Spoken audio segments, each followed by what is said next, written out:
ఆంధ్రప్రదేశ్ శాసనసభలో 25-26 ఆర్థిక సంవత్సరానికి సంబంధించిన వార్షిక బడ్జెట్ను ఆర్థిక మంత్రి పయ్యావుల కేశవ్ శుక్రవారం ప్రవేశపెట్టారు. రాష్ట్ర ప్రభుత్వం మొత్తం 3,22,000 కోట్లతో బడ్జెట్ను రూపొందించింది. కూటమి ప్రభుత్వం అధికారంలోకి వచ్చిన తర్వాత ఇదే తొలి పూర్తిస్థాయి బడ్జెట్ కూడా. 2025-26 ఆర్థిక సంవత్సరానికి ప్రభుత్వం 2,51,162 కోట్లు రెవెన్యూ వ్యయంగా ప్రకటించింది.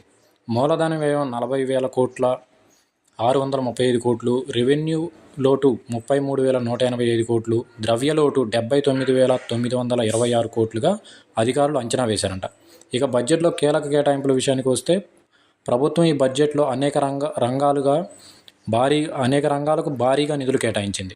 ముఖ్యంగా విద్య, నైపుణ్యాభివృద్ధి, బీసీ సంక్షేమం, ఎస్సీ ఎస్టీ సంక్షేమం, మహిళా శిశు సంక్షేమానికి ప్రాధాన్యత ఇచ్చింది. మరి ఏ శాఖకు ఎన్ని నిధులు కేటాయించిందో వివరాలు ఇలా ఉన్నాయి.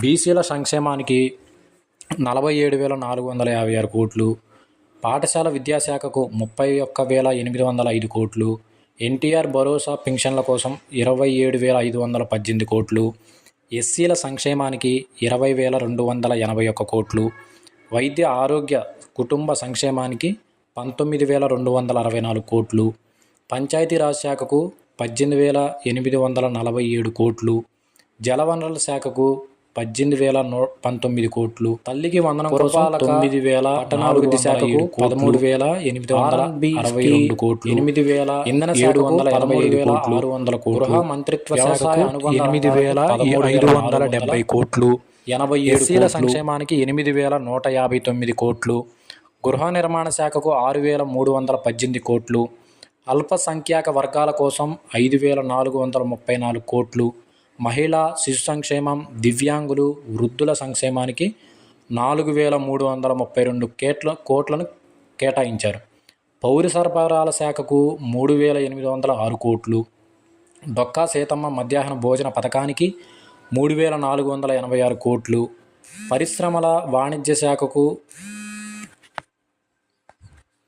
3,156 కోట్లు, జల్ జీవన్ మిషన్ కోసం 2,800 కోట్లు, దీపం పథకానికి 2,601 కోట్లు, ఉన్నత విద్యకు 2,506 కోట్లు, నైపుణ్యాభివృద్ధి శిక్షణా శాఖకు 1,228 కోట్లు, ఆదరణ పథకానికి 1,000 కోట్లు, స్వచ్ఛాంధ్ర కోసం 820 కోట్లు, యువజన పర్యాటక సాంస్కృతిక శాఖకు 469 కోట్లు, మృత్తికాల భరోసాకు 450 కోట్లు, ఆర్జీఎస్ కోసం 101 కోట్లు, తెలుగు భాష అభివృద్ధి ప్రచారం కోసం 10 కోట్లు, మద్యం మాదక ద్రవ్యాల రహిత రాష్ట్రం కోసం నవోదయ 2.0 కార్యక్రమానికి 10 కోట్లను ప్రభుత్వం కేటాయించింది. ఈసారి బడ్జెట్లో ప్రధానంగా వ్యవసాయం, విద్యా, సంక్షేమ రంగాలకు అధిక ప్రాధాన్యత ఇచ్చారు. రైతులు అనేక ప్రోత్సాహక పథకాలు అందించనున్నట్లు మంత్రి వెల్లడించారు.